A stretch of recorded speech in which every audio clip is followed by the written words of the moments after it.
Je vous propose d'accueillir celle qui chante du soir au matin et qui chante sur les chemins, c'est Nathalie Lermite.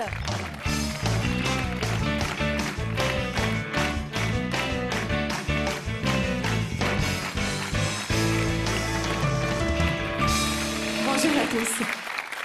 Bonjour Nathalie. Alors avec Jacques, avant de nous faire découvrir d'autres chansons de Trenet, je voulais signaler la sortie du livre Piaf, Trenet, un dîner extraordinaire. Jacques Pessis, écoute-moi bien Patrick, a imaginé un dîner entre Édith Piaf et Charles Trenet, qui ne s'est évidemment jamais passé. Mais qu'est-ce qu'il aurait pu se passer au cours de ce dîner? D'abord, ils avaient tous les deux rencontré le siècle entier. Ils s'aimaient beaucoup. Trenet m'a toujours dit « Je n'ai jamais autant ri qu'avec Édith Piaf ». Donc j'ai imaginé qu'ils allaient de Narbonne à Aix-en-Provence et puis à Cannes, en parlant de l'avenir, du passé, de tous leurs souvenirs. Et un jour, Édith Piaf a dit à Charles Trenet « Tu es le plus professionnel des amateurs ». Je ne suis pas sûr que ça lui ait fait plaisir. Le livre s'appelle Un dîner extraordinaire, référence évidemment à cette chanson de Charles Trenet, Le jardin extraordinaire, dont vous allez nous parler un peu. Cette chanson est née de façon très curieuse. En 1957, Charles Trenet donne un gala à Stockholm. Puis après, il est invité à l'ambassade de France. Et la voiture le conduit à l'ambassade de France et juste avant, il voit un parc illuminé. Il décide de s'arrêter, il rentre dans le parc, il s'assoit dans le parc et il voit les statues bouger. Et c'est comme ça, en quelques minutes, qu'il a écrit et composé Le jardin extraordinaire qu'on apprend aujourd'hui dans les écoles. C'est un jardin extraordinaire. Il y a des canards qui parlent anglais. Je leur donne du pain, ils remient leur derrière en disant Thank you very much, Monsieur Trenet. On y voit aussi des statues qui se tiennent tranquilles tout le jour. Dites-donc, mais moi je sais que dès la nuit venue, elles s'en vont danser sur le gazon. Papa, c'est un jardin extraordinaire. Il y a des oiseaux qui tiennent un buffet.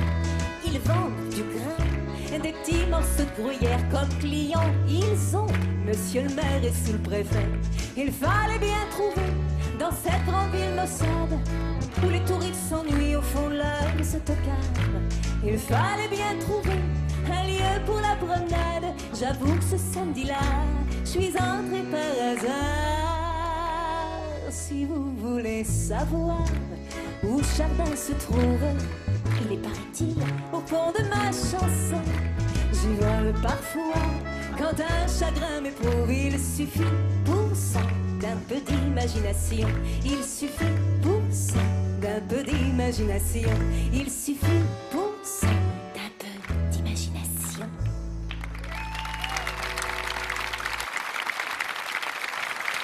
Trenet avait une façon particulière d'écrire ses chansons. Il ne s'est jamais assis derrière un bureau. Il se promenait, il les pensait, il les apprenait par cœur et ensuite il les dictait.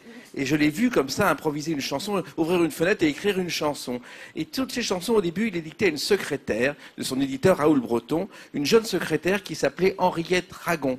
Et cette secrétaire est tout simplement devenue Patachou, juste après la guerre.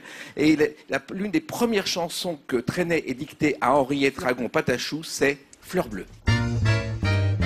D'où parfait qu'on respire, c'est fleur bleue. Un regard qui vous attire, c'est fleur bleue.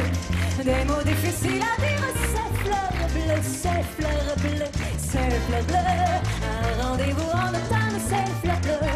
Une chanson que l'on fredonne, c'est fleur bleue. Un jeune amour qui se donne, de grands yeux qui s'abandonnent.